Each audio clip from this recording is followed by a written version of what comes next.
I'm here to talk to you about the problem of slavery. It didn't end in the 1860s. It's a social malady that's with us today, and it's increasing in its scope and virulence. The desire to enslave our fellow man is unfortunately intrinsic to the human character.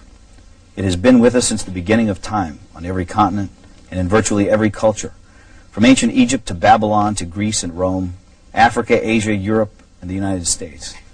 Germany and Japan openly practiced widespread slavery only 50 years ago, and the Soviet Union until less than a decade ago.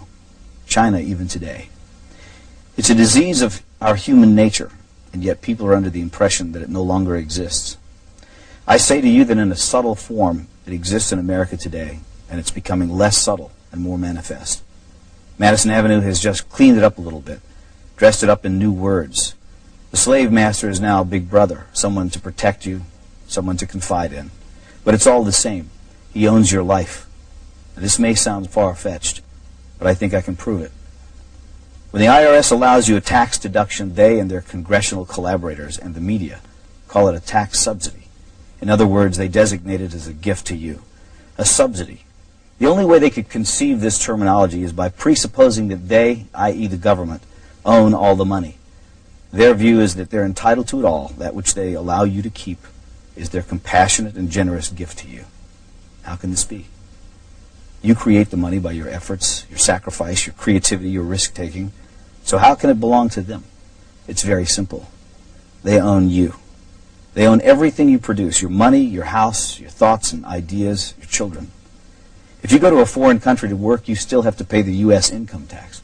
You could dig a hole in the middle of Siberia and they'd be entitled to a cut of your wages because in their minds, under their law, they own you. They create arcane and esoteric laws to criminalize you. You may try, but you can't obey them. You can't even understand them without a lot of professional help. You have to run around slavishly collecting little pieces of paper, receipts, 7 years of detailed financial records because you might be called on to give an account of yourself to the big boss man. And if you've made a mistake, he can take everything you have. He loves it that way. That's total power over you, slavery. I don't remember when we, the people, signed over ownership of ourselves. It just gradually happened by them taking more and more of our freedom. But here's the worst part. It's really only just begun.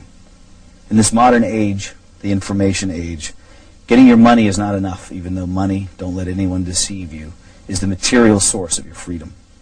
Now, however, they want your mind. If you deviate in your thinking, if you commit one of the 10,000 taboos, and they perceive your actions as a threat, they'll come out and kill you. It was the thought police who killed the children at Waco and Ruby Ridge. Neither David Koresh nor Randy Weaver, whatever things might be said about them, had ever mugged anyone, robbed a 7-Eleven, or committed forcible rape or murder. But they did have unorthodox views, and therefore it was necessary to round them up and deal with them. Whatever their crimes were, they could have been arrested and tried openly in a court of law. But that was not the aim of certain factions in the government.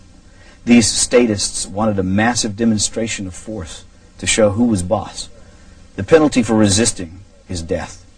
After all, we're not free. We belong to the government, and deviant thoughts will not be tolerated. In the aftermath of the horrible Oklahoma City bombing, government propagandists tried to intimidate the people into silence by recklessly linking criticism of the government to acts of murder. Some people ask, how can you fear your government and claim to love your country? Our response is, how can you love your country without fearing your government? Who else holds a counterfeit license to kill, incarcerate, and confiscate for non-crimes? Remember, America is about liberty first and last, not obedience to bureaucrats. The Washington power clique wants you to shut up, get in line, do what you're told to do, and most outrageously, think what you've been told to think. We have hundreds of politicians and thousands of lobbyists crawling all over Washington, thinking of ways to control you, to extend their will over you, to subvert your freedom and replace it with their will, to capture, that is, to steal your life force.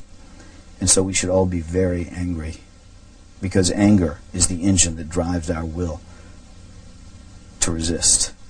And without resistance, without awareness, they will take it all. That's not just politically perverse. It's a sin against mankind, because freedom is actually sacred. Drop an ant into a jar and seal the lid. It will spend the rest of its life trying to get out. It has nowhere to go, but it wants to be free. That is its nature. It's the way every living thing is made. Once, a long time ago, I saw something at the zoo, a wolf lying in its cage. I thought about how this magnificent animal was the end product of millions of years of evolutionary design. A nose that could detect the faintest scent, ultrasonic hearing, eyes that could see in the dark, teeth and jaws capable of crushing thick bone, heart and lungs that could run him for hours in a sub-zero blizzard. And yet there he was, lying forlorn and full of despair. He was well fed. He had a clean habitat and water and medical care. So what was the problem? He was sick with the knowledge that his wonderful powers would never be exercised again. And so he lay there, his head on his paws, staring blankly ahead at perhaps some imaginary forest that he could never reach because there were bars around him. They had not killed his body, but they were destroying his soul. God gave Adam and Eve freedom, even though he knew they would invite death into the world. That's how important freedom is in the divine scheme of things, and that's why we urge you to defend it always.